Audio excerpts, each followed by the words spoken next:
இயேசு கிறிஸ்துவின் ஈடு இணையற்ற பரிசுத்த நாமத்தினால் உங்களை ஆசீர்வதிக்கின்றேன், வாழ்த்துகின்றேன். கர்த்தர் தாமே இந்த நாளிலே நீங்கள் எதிர்பார்க்கும் நன்மைகள் யாவையும் பரத்திலிருந்து பரிபூர்ணமாய் உங்களுக்கு அருளி செய்து நீங்கள் யாவரும் இம்மையில் சுகித்திருக்கவும் மறுமையில் நிலைவாழ்வை சுதந்திரித்துக் கொள்ள உங்களுக்கு அனுக்கிரகம் செய்வாராக. இந்த நாளிலே நாம் தியானிக்கவிருக்கும்படியாக தெரிந்து கொள்ளப்பட்ட வேத பகுதி ஆதியாகமம் 26ஆம் அதிகாரம் 20, 21, 22 வசனங்கள். கேரார் மேய்ப்பர் இந்த தண்ணீர் தங்களுடையது என்று சொல்லி ஈசாக்குடைய மேய்ப்பருடனே வாக்குவாதம் பண்ணினார்கள்.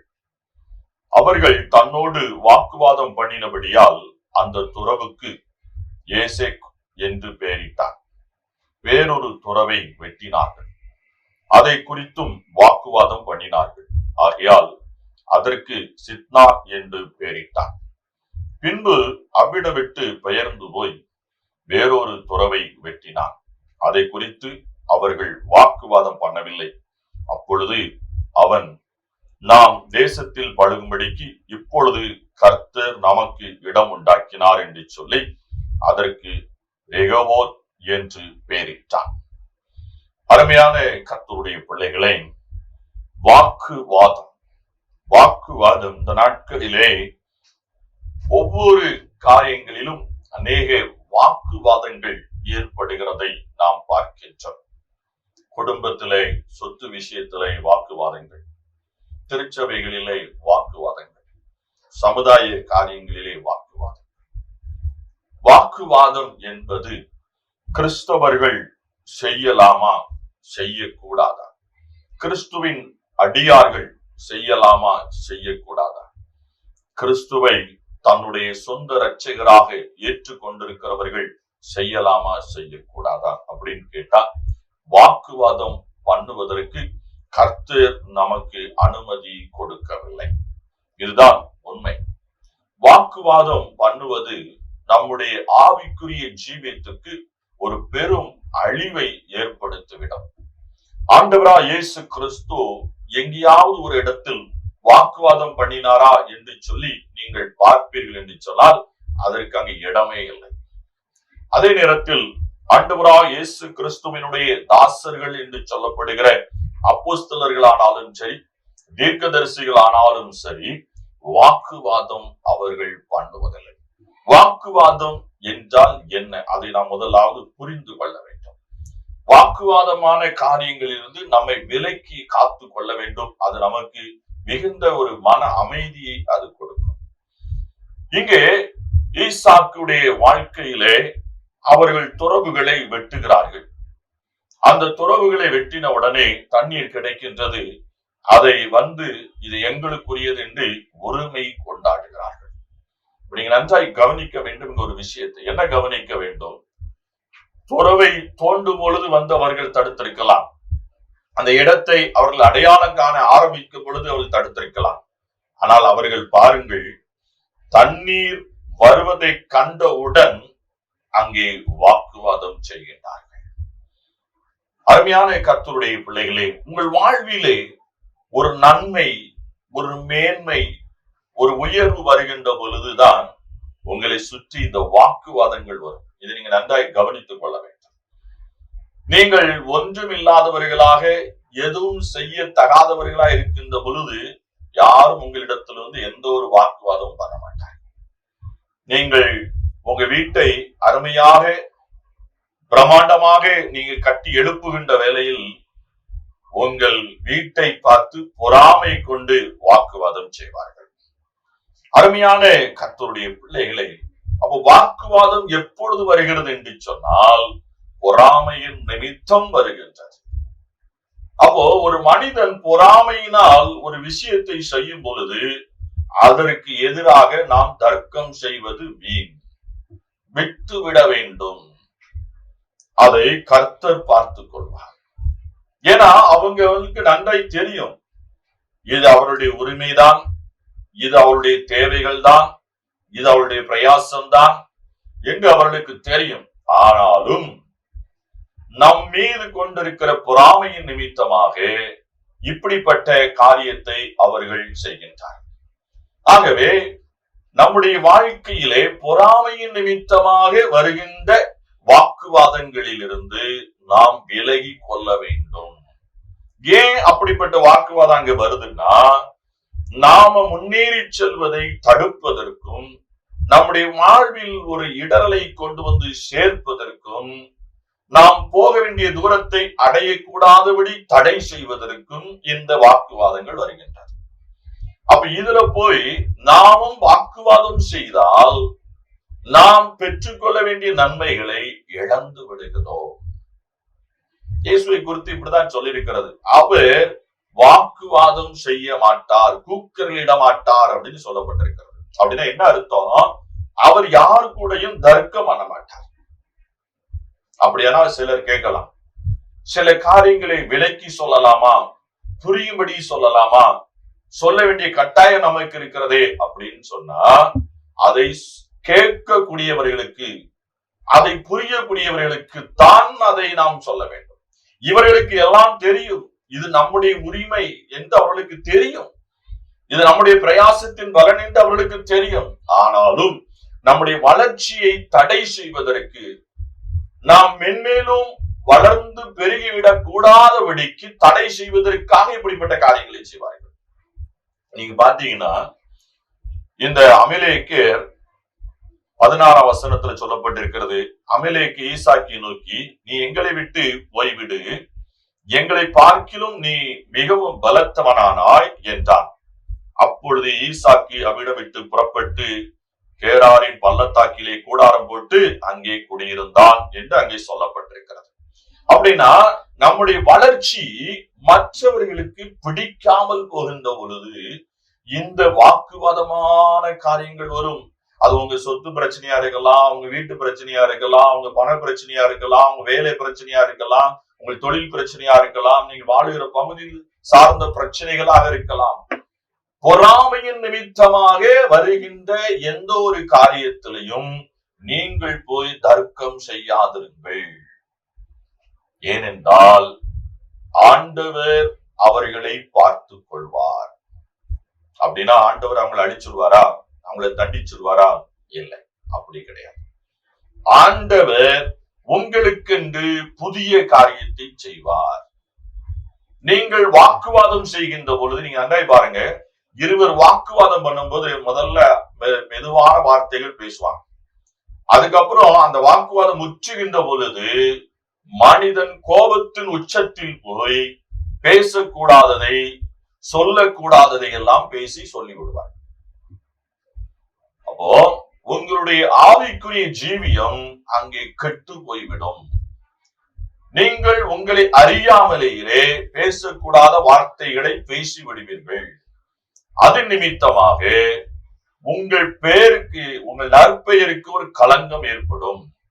அது மாத்திரமில்லை, எல்லாவற்றுக்கும் மேலாக கர்த்தருடைய நாமம் அங்கே தூஷிக்கப்படும்.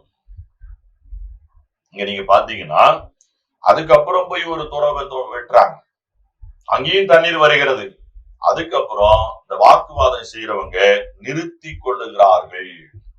அப்ப நீங்க இதுல இருந்து என்ன பார்க்க முடிகிறது? வாக்குவாதம் பண்றவங்க கொஞ்ச நேரம் தான் பண்ண முடியும். அவங்க ஆத்திரம் தீரு வரைக்கும் அந்த பொறாமையின் நிமித்தமாக அவர்கள் வாயிலிருந்து வர வார்த்தைகள் தீர்ந்து போக மட்டும்தான் அவங்களால பேச முடியும். அதுக்கப்புறம் அவங்க பேச மாட்டார்கள். அப்ப இந்த இடத்துல நாம் ஜாக்கிரதையாக இருக்க வேண்டும். அப்படி இருந்தாதான் நம்முடைய ஆவிக்குரிய ஜீவியத்துல நாம் வளர முடியும். நீங்க பாத்தீங்கன்னா 28ஆம் வசனம், ஆதியாகமம் 26, 28 பாத்தீங்கன்னா, இந்த அமலேக்கியர் திரும்ப வந்து ஈசா கிட்ட பேசுறாங்க. அதற்கு அவர்கள், நிச்சயமாய் கர்த்தர் உம்மோடு கூட இருக்கிறார் என்று கண்டோம், ஆகையால் எங்களுக்கும் உமக்கும் ஒரு ஆணை ஏற்பாடு உண்டாக வேண்டும் என்று நாங்கள் நிர்ணயம் பண்ணினோம். 29ஆம் வசனம், நாங்கள் உம்மை தொடாமல் நன்மையே உமக்கு செய்து உம்மை சமாதானத்தோடு அனுப்பிவிட்டது போல நீரும் எங்களுக்கு தீங்கு செய்யாதபடி உம்மோடு உடன்படிக்கை பண்ணி கொள்ள வந்தோம். நீர் கர்த்தரால் ஆசீர்வதிக்கப்பட்டவராமே என்றார்கள். பாருங்க, இப்போ இந்த அமலேக்கியரும் சரி மற்றவர்களும் சரி இந்த ஈசாக்கோடு கூட கர்த்தர் இருக்கிறார், மெய்யான தெய்வம் இருக்கின்றது, அவர்தான் இவர்களை வழிநடத்துகின்றார் என்று சொல்லி அவர்கள் புரிந்து விளங்கி கொண்டார்கள். இப்ப புரிந்து விளங்கி கொண்ட பிறகு அவங்க என்ன செய்யறாங்கன்னா, ஈசாக்கின் நிமித்தம் நமக்கு கேடு வந்து விடாதபடிக்கு ஒரு உடன்படிக்கையை ஏற்படுத்திக் கொள்கிறார்கள். அதான் வேதம் சொல்லுகிறது, உன் வழிகள் கர்த்தருக்கு பிரியமாயிருந்தால் உன் சத்துருக்கள் உன்னோடு சமாதானம் ஆவார்கள். அப்படின்னா என்ன அர்த்தம்? நம்முடைய வழிகள் கர்த்தருக்கு பிரியமாயிருந்தா நம்ம வாழ்க்கையில் இருக்கிற ஆசீர்வாதம், நம் வாழ்க்கையில் கிடைக்க பெறுகிற நன்மைகளை யாரும் தடை செய்ய முடியாது. அப்போ இவங்க மனுஷன் கொஞ்சம் கொஞ்சம் தடை பண்ணி பார்ப்பாங்க, கொஞ்ச காலம் தான் அவங்களால தடை பண்ண முடியும், அதற்கு மேல அவங்களால தடை பண்ண முடியாது. அப்ப அவங்க முயற்சித்து விட்டு அதுல ஒரு தோல்வியை கண்ட பின்பு அவங்க புரிஞ்சுக்கிடுவாங்க, ஈசாக்கு தானாக ஆசீர்வாதத்தை பெற்றுக் கொள்ளவில்லை, அவனோடு கூட யார் இருக்கிறார்? கர்த்தர் இருக்கிறார்.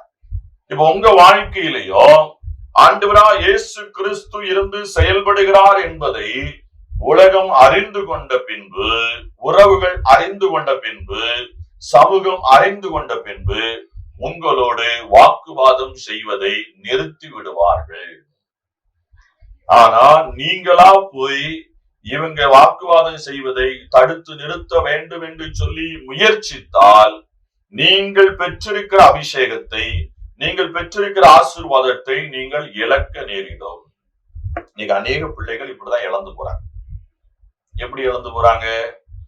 வாக்குவாதம், அவன் என்னை பத்தி இப்படி பேசியிருக்கிறான், என்கிட்ட வந்து இப்படி ஏசிட்டு போயிட்டான், என் வீட்டு வாசல்ல இருந்து இப்படி சத்தம் போட்டுட்டு போயிட்டான், திருச்சபையில இருந்து இப்படி சத்தம் போட்டுட்டு போயிட்டான், அப்ப அவனை விடக்கூடாது, அவனுக்கு பதில் பேசி ஆகணும் என்று அவனோட வழக்கை தொடுப்பதும் அவனுடைய வாக்குவாதம் செய்வதும் நம்முடைய நிம்மதியை கெடுத்துவிடும், நம்முடைய அமைதியை கெடுத்துவிடும், நம்முடைய ஆவிக்குரிய ஜீவித்தில் நாம் வளராதபடி நம்முடைய சிந்தையை சீரழித்து விடும்.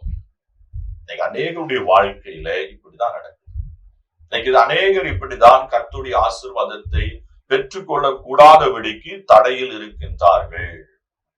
ஒரு மனிதனுடைய வளர்ச்சி இன்னொருடைய பார்வைக்கு பொறாமையா இருக்கின்றது.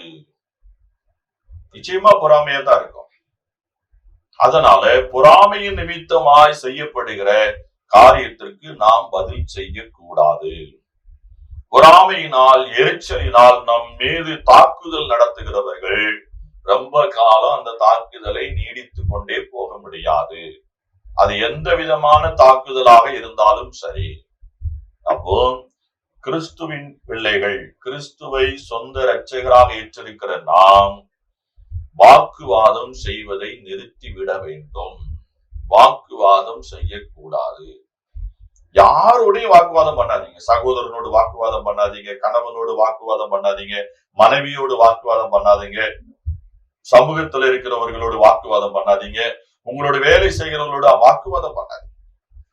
அமைதியா இருக்கு. நாம நினைக்கிறோம் நம்ம பேசலன்னா, நம்ம கேட்கலன்னா, இவங்களை நம்ம தட்டி கேட்கலாம், என்ன நடக்கும்? ஒண்ணும் நடக்காது. அமைதியா இருங்க. கர்த்தருடைய பாதத்தில் அமர்ந்துருங்க. கர்த்தர் எல்லாவற்றையும் பார்த்து கொள்வார். அவர்கள் நிமித்தமாய் உங்களுக்கு வந்த எதிர்ப்புகளில் எல்லாவற்றிலும் இருந்து, ஆசீர்வாத குறைவுகளில் இருந்து கர்த்தர் உங்களை விலக்கி காப்பார். ஆகவே இயேசுவை நோக்கி பார்த்து அமர்ந்திருங்கள்.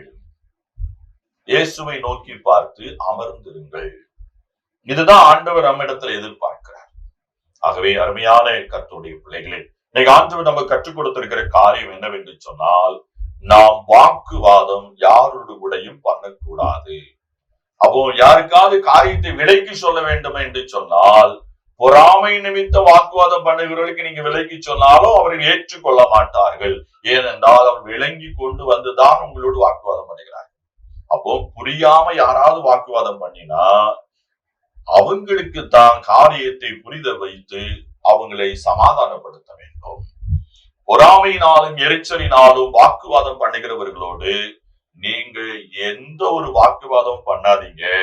அவர்களை விட்டு விலகி இருங்கள். அதுவே உங்களுக்கு ஆசீர்வாதம். ஆகவே கடந்த காலங்களிலே நீங்கள் ஏதாவது ஒரு விஷயத்தில் வாக்குவாதம் பண்ணியிருந்தால் இந்த நாளிலே அது ஆண்டவராய் இயேசு கிறிஸ்துவுக்குள் அதை மன்னித்து விடுங்கள். இனி வாக்குவாதத்திற்கு போகாதிருங்கள். அமைதி காத்துக் கொள்ளுங்கள், சகித்துக் கொள்ளுங்கள். கர்த்தர் உங்கள் வாழ்விலே மேன்மையானதை, உயர்வானதை வைத்திருக்கின்றார். அதை நோக்கி உங்களை அவர் நடத்தி செல்கின்றார். அதை சுதந்திரித்துக் கொள்வதற்கு கர்த்தர் ஏற்ற காலத்திலே உங்களுக்கு அனுக்கிரகம் செய்வார். ஆகவே வாக்குவாதம் செய்வதை முற்றிலும் தவிர்த்து விடுங்கள். அதனால் அநேகர் கர்த்தருடைய ஆசீர்வாதத்தை இழந்திருக்கிறார்கள். நாமும் அதை இழந்து விடாதபடிக்கு ஆண்டவருடைய ஆசீர்வாதத்தை, இயேசு கிறிஸ்துவனுடைய பரிபூர்ண நன்மையை நாம் பெற்றுக் கொள்வதற்கு ஏதுவாக வாக்குவாதங்களில் இருந்து விலகி இருப்போம். அப்பொழுது கர்த்தருடைய ஆசீர்வாதத்தை நாம் பரிபூர்ணமாய் பெற்றுக் கொள்ள முடியும். கர்த்தர் தாமே உங்களை ஆசீர்வதிப்பாராக. ஆமென். ஜெபம் செய்வோம். எங்களை சீக்கிரங்கள் அன்பின் ஆண்டவரே, நன்றியோடு நாங்கள் உண்மை துதிக்கிறோம், உண்மை ஸ்தோத்தரிக்கிறோம், உண்மை கனப்படுத்துகிறோம். இதோ உடைய வார்த்தையை கேட்டுக் கொண்டிருக்கின்ற ஒவ்வொரு பிள்ளைகளையும் நீர் ஆசீர்வதிப்பீராக. ரட்சிப்பின் வஸ்திரத்தை இவர்கள் ஒவ்வொருவருக்கும் தரிப்பிக்கிறாக. நாளை கேட்ட சத்தியத்திற்கு செவி சாய்த்து அதற்கு உடைய வார்த்தைக்கு கீழ்ப்படிந்து தங்கள் வாழ்விலே மேன்மை உயர்வை ஏற்ற காலத்திலே உம்முடைய பலத்த கரத்துக்குள் அடங்கிடும் சுதந்திரித்துக் கொள்ள அனுக்கிரகம் செய்கிறார். இவர்களுக்கு எதிராக வாக்குவாதம் செய்கிறவர்களை இவர்கள் என்று விலக்கி இவர்களை காத்துக் கொள்கிறார். ஒரு வாழ்விலே எதிர்பார்க்கிற நன்மைகள் யாவை நீர் பரத்திலிருந்து அற்புதமாக அதிசயமாய் இவர்களுக்கு நடப்பித்துக் கொடுத்து இவர்களை ஆசீர்வதிக்க வேண்டும் என்று சொல்லி இவருடைய சமாதானம், இவருடைய சந்தோஷம் இவருடைய வாழ்விலே என்றென்றும் நிலைத்திருக்க கருதித்தார். சுகபலத்தோடு பிள்ளைகளை காத்து வழி நடத்தும். போக்கில் வரத்தும் விசேஷ பாதுகாப்பை பிள்ளைகளுக்கு தான் பார்த்தின் நன்மைகள் எங்க வாழ்க்கையிலே வெளிப்பட கிருபித்தார். ஈசாக்கோடு கூட நீ இருக்கிறேன் என்று அபிலேக்கர் கண்டு கொண்டது போல இவளுக்கு எதிராய் வாக்குவாதம் பண்ணுகிறவர்கள் ஆண்டவராய் இயேசு கிறிஸ்துவின் பிள்ளை என்பதை, ஆண்டவரே நீர் இவர்களோடு இருக்கிறேன் என்பதை உணர்ந்து கொள்ளும் வகையிலே நீர் இவர்களை காத்து ஆசீர்வதிக்கிறார். அப்படி செய்வதற்காக மக்கள் நன்றி சொல்லுங்கள். இந்த காரியத்திலே அற்புதங்களில் அதிசயங்களை எதிர்பார்த்து வெளியில் நம்முடைய சமூகத்தில் இருக்கிறார்களோ இந்த காரியத்தில் ஒரு அற்புதத்தை அதிசயத்தை நீ செய்து பிள்ளைகளை ஆசீர்வதிக்கிறார். இயேசுவின் மூலம் ஜெபிக்கிறோம் வல்லமுள்ள பிதாவே. ஆமென்.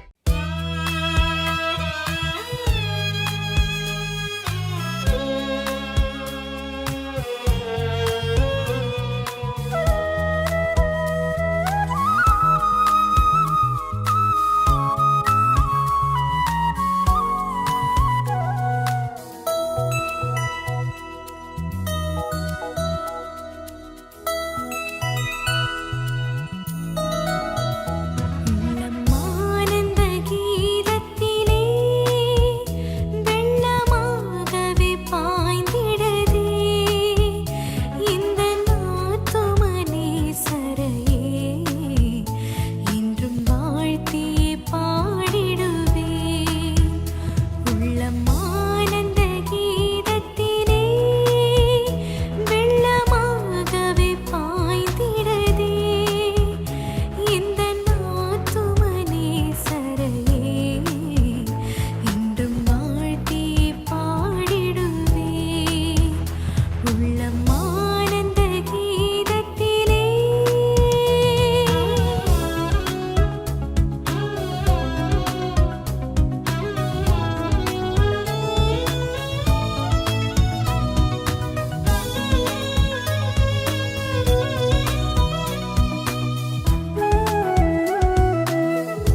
உள்ளம் ஆனந்த கீதத்திலே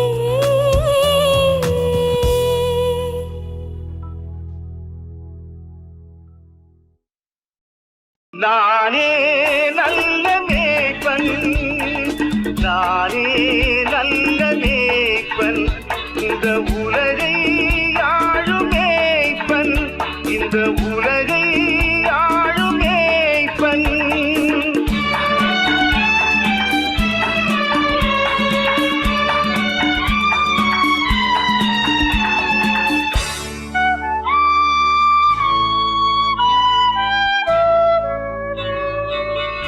மந்தை மேய்க்கும் மேய்ப்பனாய், இசையான மைந்தனாய், மந்தை மேய்க்கும் மேய்ப்பனாய், இசையான மைந்தனாய், இதை நீக்கும் நேசனாய், இதை நீக்கும் நேசனாய் வந்தேன் சொந்தமாய். நானே நல்ல மேய்ப்பன், நானே நல்ல